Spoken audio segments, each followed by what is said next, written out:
March 20th, 2014 regular meeting of the President Board of Trustees to order at 7:32. On the roll, Trustee McAvoy. Present. Trustee Sisk. Here. Trustee Heeman. Here. Trustee Hutchinson. Here. We stand for the pledge, please.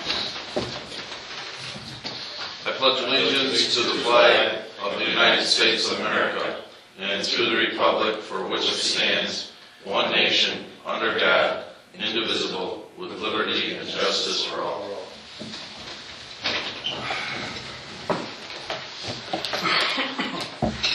Anything from the floor? Make a motion to approve the omnibus agenda. Motion to approve the omnibus agenda by Trustee Heeman, seconded by... Yeah, I'll second it. Seconded by Trustee McAvoy. Discussion on the motion. I'd like to pull ordinance 13-14-52. A little further discussion. Okay. And I'd like to pull the two about the police cars, Dodge Charger and Durango. Okay.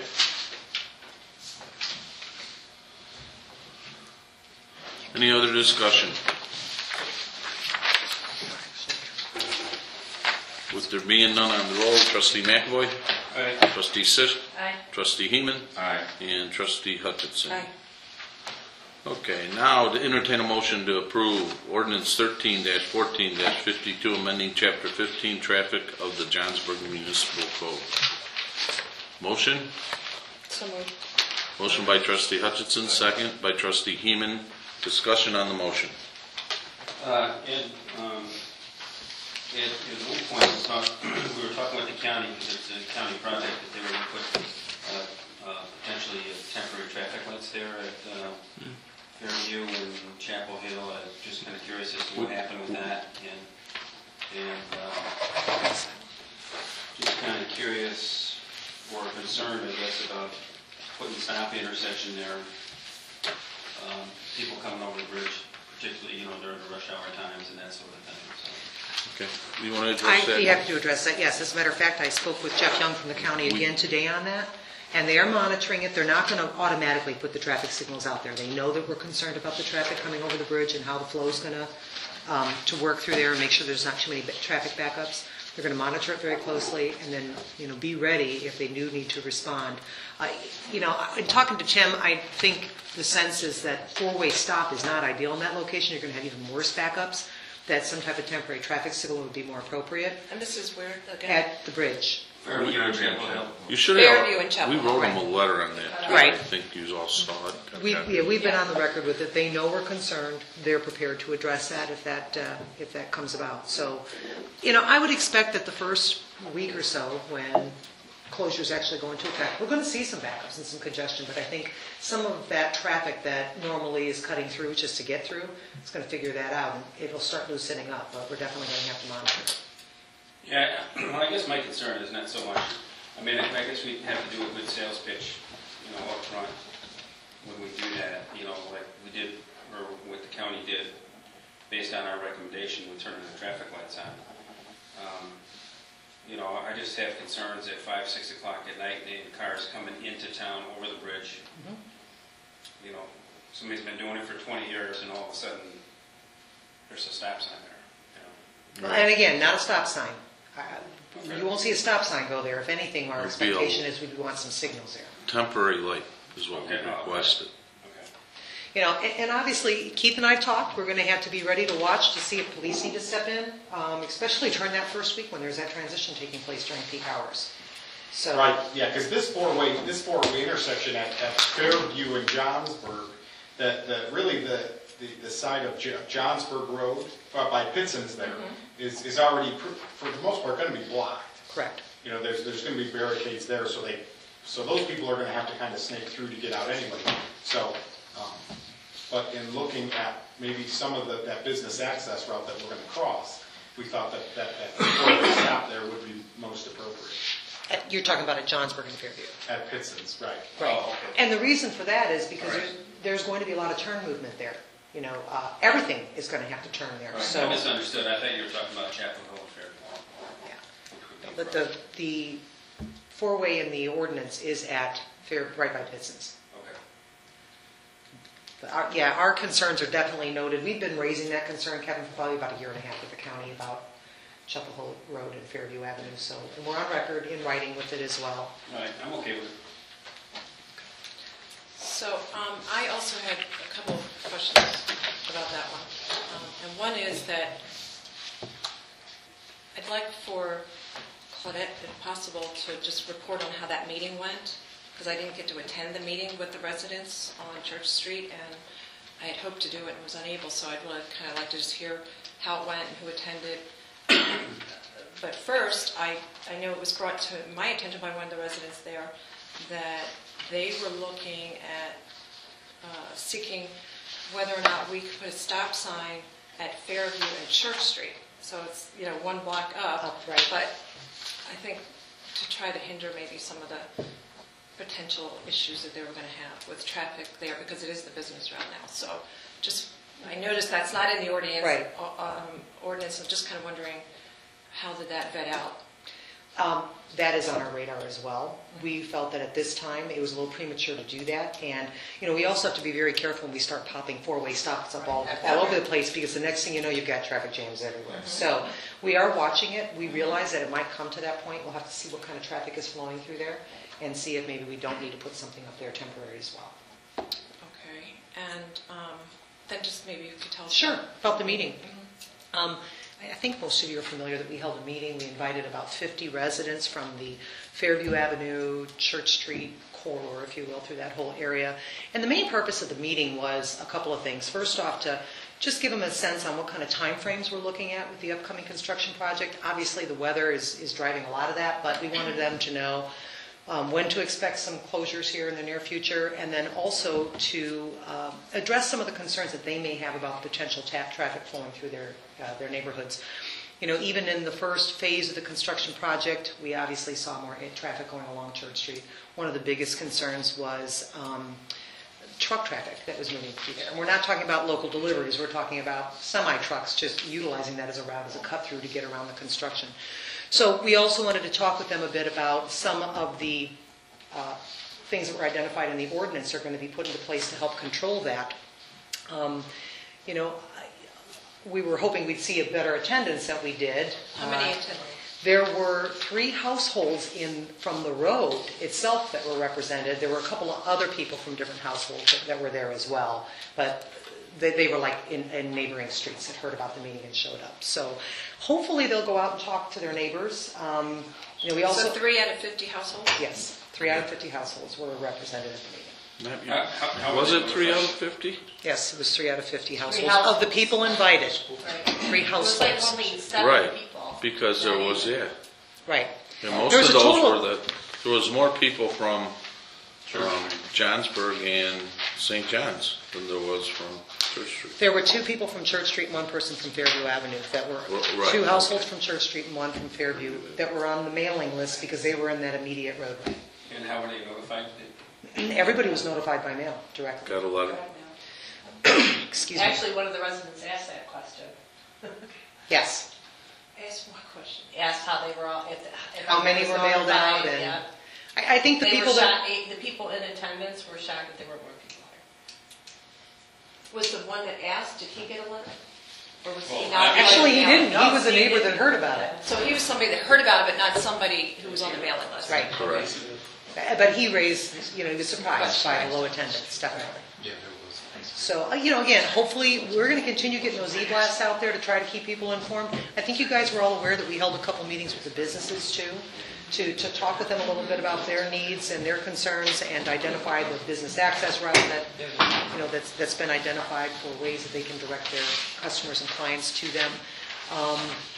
Again, the best that we can do is all of us when we're out and about. When we were at the Business Expo, we were trying to grab people and talk with them about it and, just try and keep people informed. But So I think really it boils down to the main concern was safety. And so there were some questions raised about, the timing of it, so that hopefully the majority of the construction will not occur during the school year. Hopefully we'll get finished before a lot of that occurs. And then the other one was the trucks, of course, and how Right. they come through there. and enforcement, just to make sure that it's being enforced. Right, that is the biggest concern.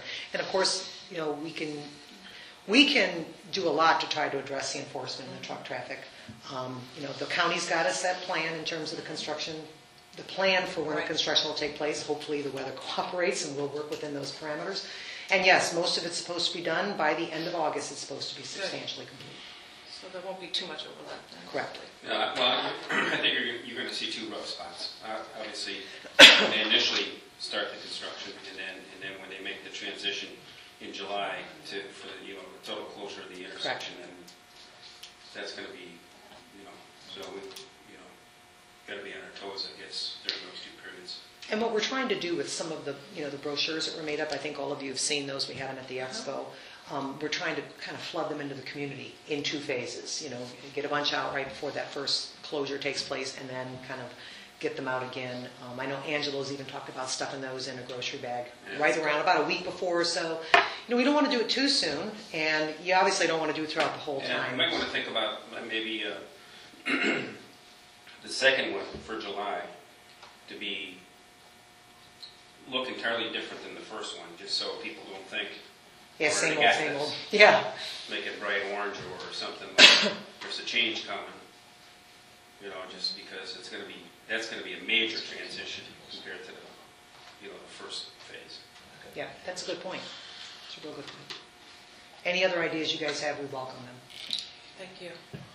The only other thing I'll add is today we deployed the digital speed sign on Church Street, so that's gonna help. just in adding that we're monitoring it, that it has a data collection component, so we'll see traffic flow, times of day, speeds, and things like that. Where is it So at, Keith? Roughly where is it? it's right across from Bush School, almost directly. By Holly's house? Arnold's house? It's back towards Fairview Road. All right. That doesn't have a camera on it, right? Just for my own edification. Yeah, tell him. Everybody was very vocal about speed on that road. Out of everybody that was there. They have been Right. since I've been And working. It's been a major So- issue. I think that was addressed very well by the chief, and the sign will help. We'll know how many are doing it. All the people that didn't show up will probably be the first ones to get tickets. Well, I guess that's part of the deal. Oh, there's the learning curve. It's part of the deal. That's right. Thank you. Further discussion? Trustee Hutchinson? Aye. Trustee Heenan? Aye. Trustee Sisk? Aye. Trustee McAvoy? Hey. And Trustee Clemstein? All right. Move to approve the purchase of the 2000, can we do these together, Mary Lou? Or do you Sure, want to yeah, say- that's fine. Okay. Move to approve the purchase of the 2014 Dodge Charger Police Squad in the amount of $22,670 through Crystal Lake Chrysler. And move to approve the purchase of a 2014 Dodge Durango in the amount of $27,188 from Crystal Lake Chrysler. Do we have a motion? So moved. Motion by Trustee Heeman, Second. seconded by Trustee Sisk.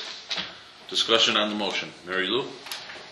So I had a question for Keith, if you have any idea of the two cars that we're going to be retiring and being replaced by these. Do you have an approximation on what that value would be, and are we selling both of them, or? Yes, yes, of course, yeah, we'll be selling two vehicles. I do have the trade-in value on the car right now, the car that will be ready to be retired first, which has 90,000 miles. The trade-in value in good condition, just so it's one step down from best, I guess. It was $10,500. So. More than I would have thought. So, and that's obviously trade-in value on that car. So, This fits into our regular rotation that we talked about getting into, not running the cars to 190,000 Right. miles and having the big repair bills that we Right. were talking about, and finance's recommendation after the analysis done on them, so that we are, I believe that the first one now, this will be paid for every year. Right, and we're gonna replace one a year. Right, none of these are financed. That's right. Right, we're paying for them in out of capital fund instead of replacing them and trying to get rid of those repair bills.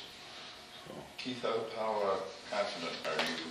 Were you given that as a trade-in value by the dealer, or was that something out of Blue Book? Or? That came out of Blue Book, but interestingly, Dave Wilcox was doing some research and spoke with the dealership, and they quoted him between $10,000 and $11,000. That was outside of anything that I had done. So that's what they said that they would be able to offer. it seems to make a lot more sense than Yes, what we were it does. doing where we were, absorbing the high repair bills and running them on 150, 160 and getting $1,500 for them, Yeah, bucket of bolts when we're done. Right. yeah. Usually the repair costs are if you look at our history and when we keep cars and drive them to about 130, 140, 150,000 miles, anything after about 80,000 miles, we're putting about $10,000 into those cars. And by getting rid of them at this point, and the Dodge was kind of unique to us because we did get a 100,000 mile warranty on the drivetrain, which was first for us for any squad car. But by trading it now, going back to that, we were getting about $1,000 a car on average. We would get sometimes we would get 500, sometimes we get 1,500, but we were getting about $1,000 on average per car. So, and if we were able to get 10.5, you can see at $11,000, that's 50% of the purchase price of a new car, and we're getting a brand new warranty again on it. So any issues other than brakes and tires are being covered by the manufacturer. How long does it take us to put 80 to 90,000 on a car? With 3 cars, it takes about 3 years. So for this, That's our annual rotation. And the warranty is 3 years? the warranty is 3 years or 100,000 miles. Good. So, but this that I'm asking for tonight, that'll actually be paid for out of next fiscal year's budget. This will bring us up to 4, which is where we were at before with the recession. So we should be able to get on a 1, because being at 3 years, sometimes we don't actually make the 3rd year because of the miles. So like this car has 90, the next lowest car has 80, and then the car below that has 40. So by doing it this way, we'll be on that 1-year rotation now from this point forward. What about the trade-in value of the other car? Of The other one that's being replaced? that one, well, I would suspect that it would be almost the same price. They're the same car. Okay. So, and that one we won't retire. And again, I'm asking for this tonight because of the ordering of the car. Like as indicated in there, we just took delivery of the car we ordered in the fall of last year. So if I don't order this and the cutoff is April 15th, I won't be able to order this till October, which we won't receive it until March of next year. And if we have a car now with 80,000 miles, in another year, that'll be at 110. So, and it starts to defeat the purpose of getting into this rotation. So this will get us there. And then the Durango is the one that's getting paid out of the DUI funds and Correct. the police funds? Correct. And in my budget presentation last year, we talked about the DUI funds, the police vehicle replacement funds, and those revenues. And once those revenues reached a certain level to pay for that, we would make that, or I would come back and ask for that purchase. I think Claudette, I think the number was right about $25,000. So we're about right there. So by the time we receive this, because they still have to build this if we order it by April 15th, the level of that fund should be, at that purchase price, the 27,188. So we're only a couple $1,000 shy. Well, good, so it's working. Our program's working. Right. This should get us to where we wanted to be for the last couple of years. Thank you.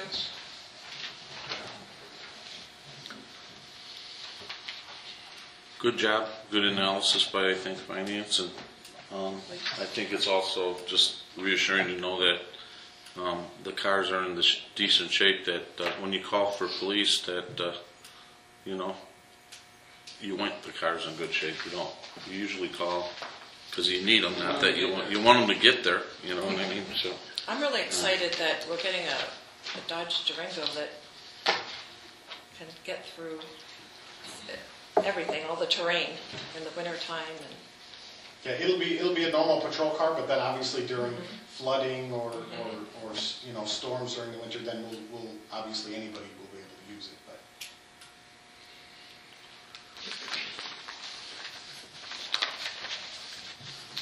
Any other discussion?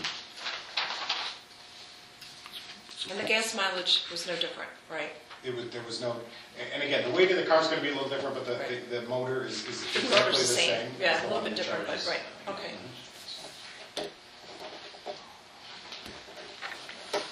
Okay. Another goal accomplished. Some good analysis by Police Department and Finance Committee. Good job.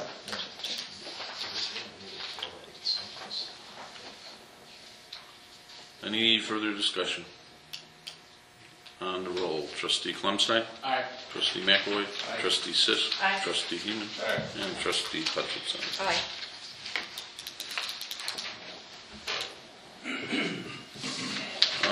The communications and petitions from Steve Gerlitz has been pulled, right?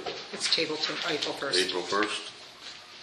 So the condition for the conditional use and consideration for discussion for approval or deny is pulled. And we have first reads on the following. Move to approve ordinance 13-14-47, adding chapter 43.33 of the Johnsburg Municipal Code regarding garage sales. Could I have discussion on that? And the vote will take place at our next meeting. And I happen to notice a typo there under part B. Okay.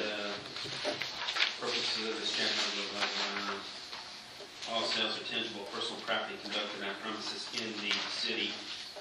Village, yeah.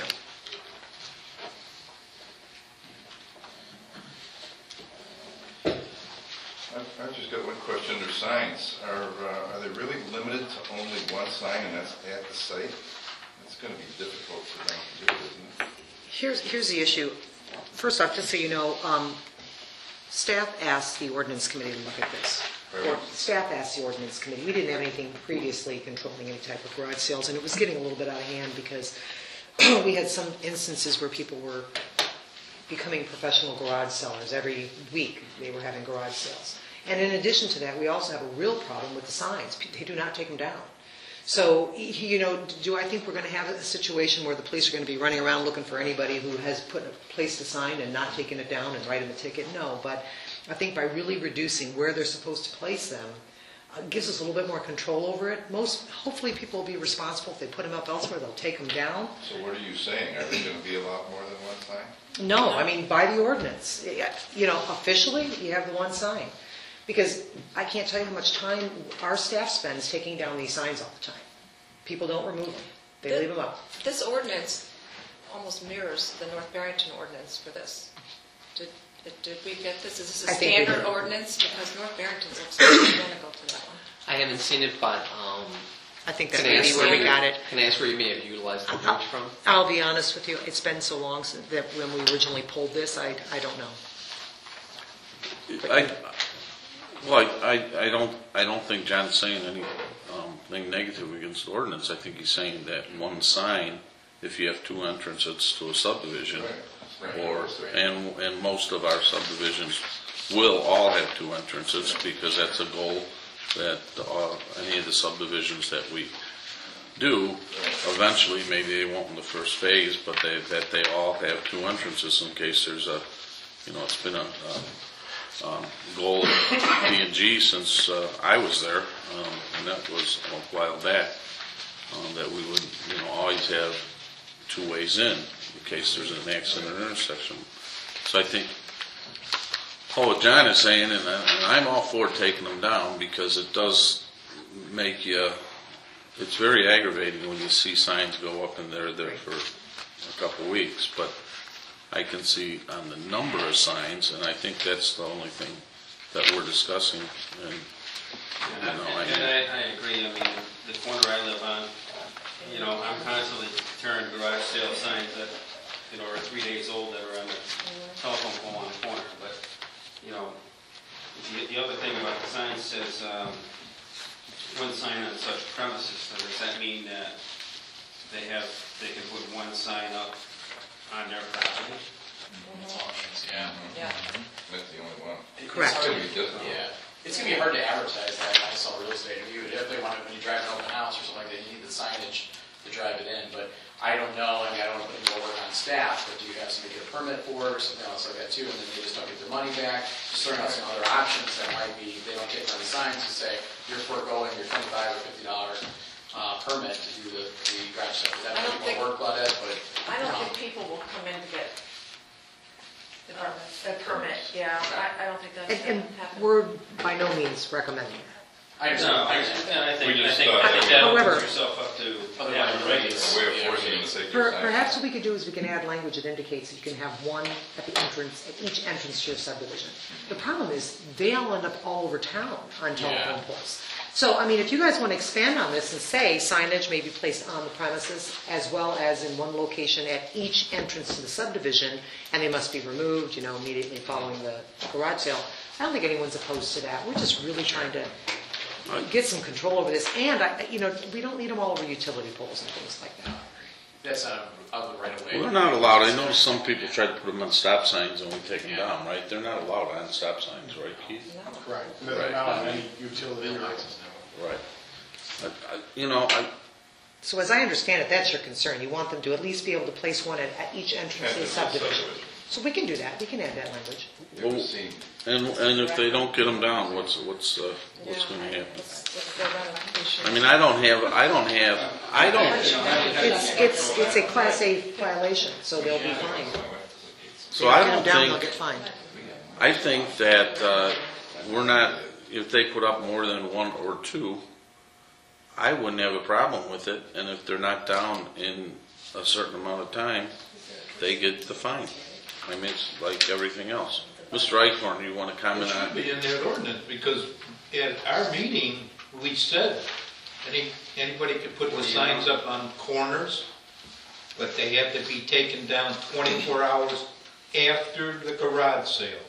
It's Yeah, 3 I read hours. that somewhere. Yeah, we changed it. That's on the, I was you looking. changed it. No, I thought we changed it to 3. Yep. It's a No, sign. that's for the sign in front of the house. Right. For the signs that are on the corners all around the area. Well, It's yeah, not in there now. It's not. Well, it was in there because I wrote it up. it says the sign shall be removed no later than 3 hours after On the premises. conclusion of the sale. Right. So the clause about the other signs. The clause that I put in there was the signs that are on every corner have to be taken down 24 hours after the sale. Okay. Yeah, it's not What- in here anymore. what- Well, that should be in there because I wrote it up. What's the purpose of the 24 hours? Why 24 hours? Why not within 3 hours after the sale? Well, it's 3 hours, you know darn well the people ain't gonna go out there 3 hours after they're putting stuff away. Where the garage sale sign, the one that's allowed on the premises, they can take that down, but 24 hours, we had it in there, I know we did. Yeah. Yeah, the copy that's before us does not have it in there, but we can add that. Well, what happened to it? I- Our ordinance committee voted on it. I'd be happy to follow up with you, but I can't speak to that right now. Go to your recorder. Listen up. We'll look into it. Okay. We'll look But into it it. was in there. Yeah. All right, we'll- so, anyway, Okay. so, So look into that. it's So- the first read, right? Yeah, so before we come back next week, we'll just, I Yep. think that that's reasonable. I mean, yeah, if it's not down, I mean, I can see the point, I don't know, if it's not down in 24 hours, fine. It's good. Right. How long before next newsletter comes out? 3 months? I might see it, but Will be after garage season starts. and we'll know where to find them because they put their address on, don't they? Do they usually put their address on those? Oh, yeah. Tell you what- Easy to find Have them. them down. Down there, right? They get a $50 fine. Easy to find them. Cell phone will take exactly. Big deal. Chief was here. Make a note I've got there for it. you. Mentioned it. Oh, thank you. I might have Okay. Any other discussion? So that will be up for a vote on at the next meeting. Yet my concern is John's concern too, is it's hard to, you know, it would be nice to be able to warn people before we start writing it, but maybe we could do, An e-blast and. Well, it'll be in the board Blast. report. I mean, the whole point of the board report is to let everybody know Right, what I ordinance have understand. been passed. And e-blast, we have about And 1,400 e-blast goes people out, in our right. database. E-blast. You know, and I think personally that the sign issue is going to become less and less of an issue when we limit the number Right. of these sales, Right. right? Absolutely. Once that goes down, just the whole problem with the signs will be Exactly. inherently right. go down. It's yeah, people have sales Serial- every week. Serial We garage have one in our sales. system. We have one in our subdivision that's almost every week. Right. It's constant. In fact, I think they shop other garage sales to get Sell stuff. stuff for their garage sales. Yeah. Connery is a flea market. Okay, so that will be on the docket for the next go-around. And if you have anything else, we'll be further discussing it. Move to approve ordinance 13-1448, amending chapter 10 of the Johnsburg Municipal Code regarding solicitation. I believe that was just a fine change, correct? Yeah, Yeah. that's for the guy selling the meat out of his Yeah. back trunk. So I have a question about that. You Yeah. know, because you have those guys They don't come in and get a license. that are selling steaks out of the, you know, Of their freezer. yeah, That they're Schwab Chevy truck. S10 with the freezer in the back. I showed him my federal meat inspector's badge and he, Brand. Yeah, or The you site get, should have a counter. you know, occasionally we'll get somebody selling magazines or whatever.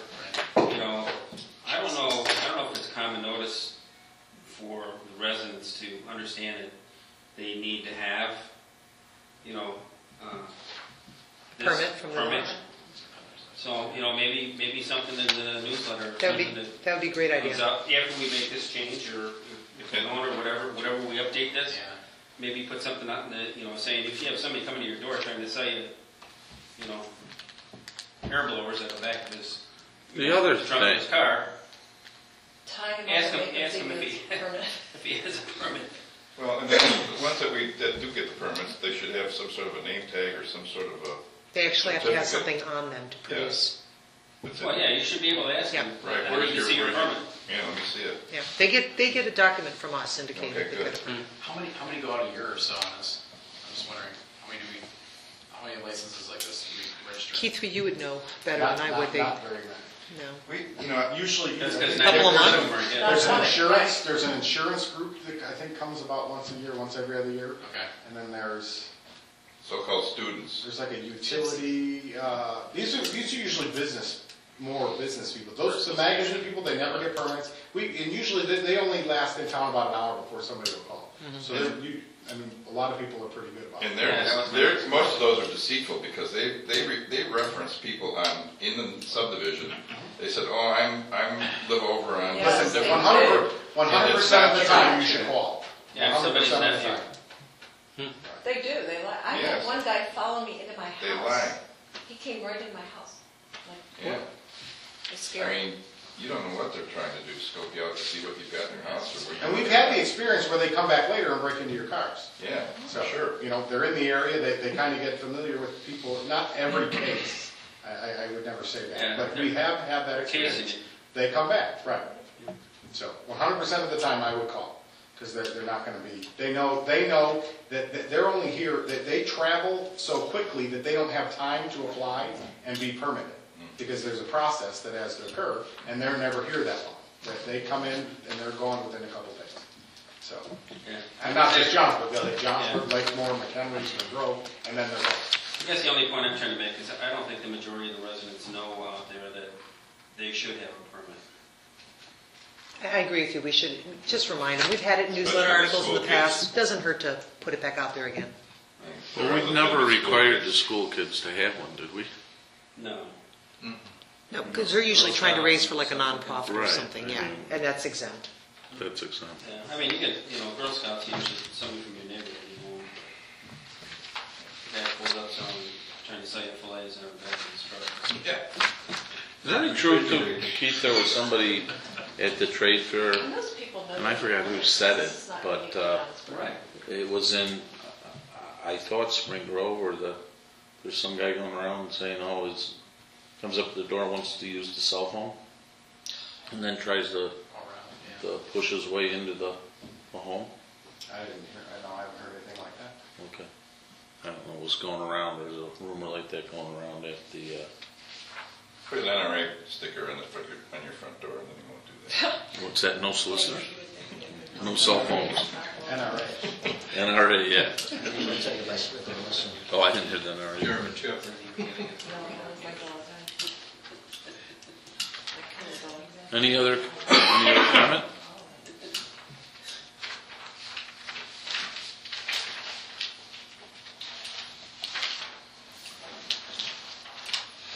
Thanks for your suggestions, Mr. Eichhorn. I know you push hard on ordinance. Yeah, Sure that- that's The good. rest of the boys better start doing some work. Good for you, Jim. I know you have something. I know you have something every week. Good for you. That's good. Thank you for doing that. Move to approve, move to discuss ordinance 13-14-50, amending chapter 12 of the Johnsburg Municipal Code.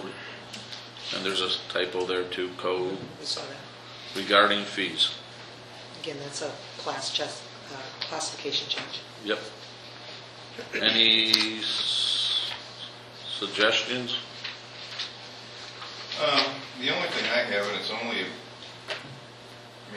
maybe seems strange because in these things it's the wording is more clear, but it says with respect 13 or 12-03-C, the first paragraph. With respect to violations of section 1202, enforcement officers may. Is may the proper word? Shouldn't it be shall? We would have to pull 1202 to see what 1202 in the I mean, nuisance. that means we don't have to. We might not have to. Could or we? Right? Why don't we pull that and take a look for the next meeting? But the reason it may be written that way is depending upon what kind of violation it is, might drive, I mean, is it appropriate for a warning, or is it something that needs more immediate attention? And Well, would it could it be challenged? I mean, could the whole ordinance be thrown out in court because of that word? I think you need to understand the intent of it. Right. And if it's shall, that means you will. What I would suggest is that get the clarification insofar as, I think pursuant to John's question, if this is something that you're trying to be courteous and give someone a heads up, just leave it out. You always have the discretion to provide 24 hours notice. If it's not required, don't do it. And don't include this provision because, to John's point, it goes on to say, such notice shall provide. Mm-hmm. And so my thought would be, if this isn't something that's based on a case or a statute, remove it. There's very few situations where you have to give someone 24-hour notice, nuisance notice, before you proceed to cite them. I think this is usually a courtesy. It's someone in the town. But the thought would be, if we don't need it, take it out. okay. That's currently in our ordinance, just so you know, that language isn't being proposed. It's not unusual. So I'm not sure I've seen what- it elsewhere as well. Yeah, I'm not sure what drove that when it was put in there to begin with. But we'll take a look at I it. think what you're trying to do is before you go into court, you're trying to explain to the judge, to him or her, that you gave the person an opportunity to clean it up. Right. As we've seen, sometimes ignorance of the law is an excuse. What you're trying to say here is, no, we put you on notice of this. You should have removed it, and then when we cited you, you had it come to court. And is that maybe better to have in than out? I'd rather have it out. If we have to provide notice, if the person complains, we say, listen, we gave notice, the chief drove by 24 hours, 72 hours before, explaining what needed to be done. It wasn't. That can be done by a statement or an affidavit, but if it's not necessary, if it's not based on a statute or case, let's take it out. So they still have the option of writing the notice. Yeah, they can give the, Right, they can right, give if that they want to. warning, yeah. Well, I think what Michael's saying is to give them the warning is better for us because of when you're there. Sure. I mean, Yeah, the judges are always very deferential we toward... don't have to be bound by it. So if we want to win, take We're not language bound out. by it. Especially if the villages, we've seen there's a tremendous tolerance of mopery before the circuit court judges. And there's probably less sympathy if you explain to the judge, we bent over backward, we gave the person in question notice, we asked them to take apart the balloon Godzilla on the lawn, they didn't do it, now we're setting them for a nuisance. Yeah, I mean, the 1202 is very broad. It has everything to do with loud noises, to dead animals, so it's really affecting, peace and well-being. So because the scope is so large, to say that we have to give you warning, 24 hours notice to remove that refrigerator from your front yard might be unreasonable, because although there's another statute that covers that, but again, we would have to give you notice, and then you have 24 hours to take care of it. So that there are times when we want it to be immediately taken care of. We don't want to wait 24 hours. Right. Otherwise, they could play their music for 24 hours before we could do anything about it. Because it goes on later to say no such advance notice is required with respect to violations of section 1202. Right. Yeah, and you have to read those sections to see what those are. Those are. Okay. So we're going to yank that? We're going to look No, at we're- it. this isn't for voting. None of these are up for voting. We're just Right, I discussing. understand. Okay. Okay. Any further discussion on that? I think we beat all three of these to death. Yeah, it's good for team. We're supposed to do that, That's right. That's that. We will have a committee of the whole meeting next week, and I hope everybody can attend, because it will be in detailed discussion again about some sewer projects and sewer hookups. Okay. Yeah, I know. But we're going to